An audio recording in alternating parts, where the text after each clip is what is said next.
मरे हुए लोगों की 3 चीजें नहीं लेनी चाहिए। जय श्री राम, जय श्री कृष्णा। मित्रों, बहुत समय पहले की बात है। काशी नगरी में धर्मदत्त नाम का एक ब्राह्मण रहता था। वो बड़ा ही धर्मपरायण, संयमी और वेद पुराणों का ज्ञाता था। धर्मदत्त को गरुड़ पुराण का विशेष ज्ञान था। वो प्राय लोगों को मृत्यु के बाद के रहस्यों, पुण्य पाप के फल और आत्मा के गूढ़ विषयों पर प्रवचन देता रहता था। काशी में ही एक धनाढ़ व्यापारी रहता था। उसका नाम था विशाल सेठ। सेठ जी बहुत धनवान थे, लेकिन मृत्यु, परलोक, पुण्य पाप जैसी बातों पर विश्वास नहीं करते थे। वो सोचते थे कि जो कुछ है बस यही संसार है, न कोई परलोक, न कोई पुनर्जन्म। एक दिन नगर में ये खबर फैली कि विशाल सेठ का बड़ा भाई राज सेठ लंबी बीमारी के बाद स्वर्ग सिधार गया। पूरे नगर में शोक की लहर फैल गई। सेठ के घर में 12 दिन का शोक मनाया गया। अंतिम संस्कार विधि पूर्वक संपन्न हुआ। लेकिन 13वें के दिन एक अजीब घटना घटी। राजसेठ की मृत्यु के बाद उनके घर की 3 वस्तुएं बहुत चर्चा का विषय बन गई। उनकी सोने की अंगूठी, उनका प्रिय वस्त्र रेशमी चादर, उनका पूजित रुद्राक्ष माला। विशाल सेठ को इन तीनों चीजों से बड़ा मोह था। उन्होंने सोचा, भैया अब रहे नहीं, ये कीमती सोने की अंगूठी मेरे किसी काम आ जाएगी। चादर बहुत बढ़िया है और रुद्राक्ष माला से मेरी पूजा में बल मिलेगा। ये सब सोचकर सेठ जी ने वो तीनों चीजें अपने पास रख ली। न किसी पंडित से पूछा, न किसी बड़े बुजुर्ग की सलाह ली।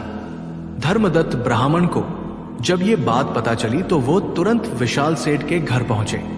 धर्मदत्त बोले, सेठ जी, आप बड़े समझदार हैं। धन दौलत की आपको कोई कमी नहीं, परंतु मृत व्यक्ति की ये 3 वस्तुएं, अंगूठी, वस्त्र और माला, यदि कोई जीवित व्यक्ति अपने पास रख ले तो उस पर संकट आना निश्चित है।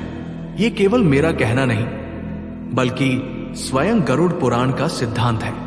सेठ जी ने हंसते हुए कहा, पंडित जी, आप तो सदा ही मृत्यु और परलों की बातें करते रहते हैं। मुझे इन बातों पर भरोसा नहीं।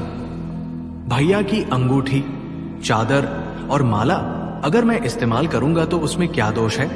वो तो अब इस दुनिया में है ही नहीं।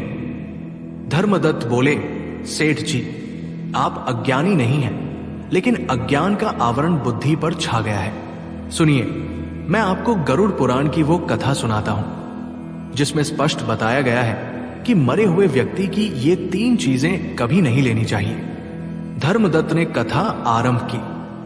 भविष्य पुराण और गरुड़ पुराण में वर्णित है कि मृत्यु के बाद शरीर भले ही पंचतत्व में विलीन हो जाए, परंतु उस व्यक्ति की कुछ चीजों में उसकी आत्मिक ऊर्जा और अपरिष्कृत सूक्ष्म कण विद्यमान रहते हैं। विशेषकर वे चीजें जो उस व्यक्ति की अत्यंत प्रिय रही हों या जिन्हें वो सदा अपने साथ रखता रहा हो। मरे हुए व्यक्ति की 3 प्रमुख चीजें कभी नहीं लेनी चाहिए। उसकी अंगूठी या कोई धातु की वस्तु। अंगूठी न केवल उसकी संपत्ति है, बल्कि ये उसकी उंगलियों के संपर्क में वर्षों तक रही होती है। गरुड़ पुराण के अनुसार मृत व्यक्ति की धातु की वस्तुएं, विशेष रूप से अंगूठी, उसकी प्रेत ऊर्जा का वाहक बन जाती है। इसे धारण करने से व्यक्ति को अकाल मृत्यु, रोग, मानसिक अशांति एवं दरिद्रता घेर लेती है। उसका प्रिय वस्त्र या चादर। वस्त्र शरीर के इतने समीप रहता है कि उसमें उस व्यक्ति की जीव ऊर्जा, वाइटल एनर्जी समाहित हो जाती है। मृतक का वस्त्र धारण करने से उस व्यक्ति की शोक स्मृति, दुर्भाग्य और कभी कभी उसके अधूरे कर्मों का प्रभाव जीवित व्यक्ति पर आ सकता है।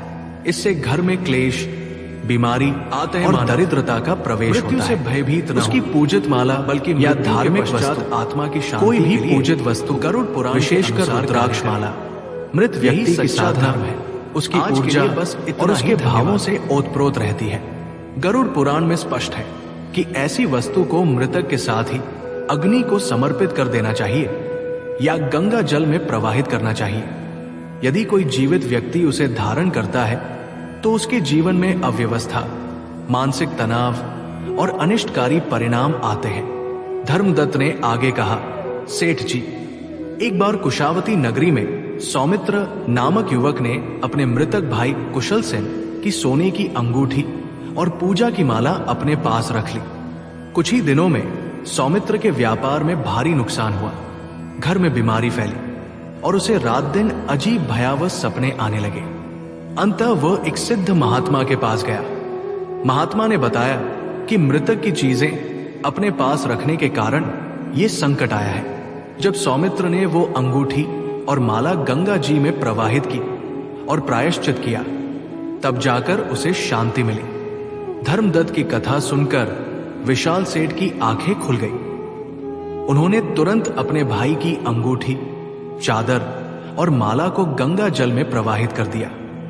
साथ ही उन्होंने ब्राह्मणों को भोजन कराया और प्रेत शांति के लिए विधि पूर्वक पूजन किया।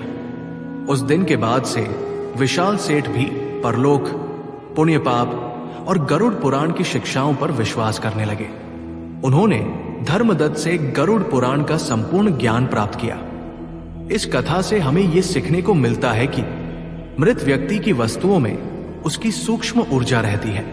मरे हुए व्यक्ति की अंगूठी, वस्त्र या पूजित वस्तु अपने पास रखने से अनजाने में हम उसकी अधूरी ऊर्जा का बोझ अपने सिर ले लेते हैं। गरुड़ पुराण के अनुसार इन वस्तुओं को गंगा जल में प्रवाहित करना या अग्नि को समर्पित करना ही उचित है।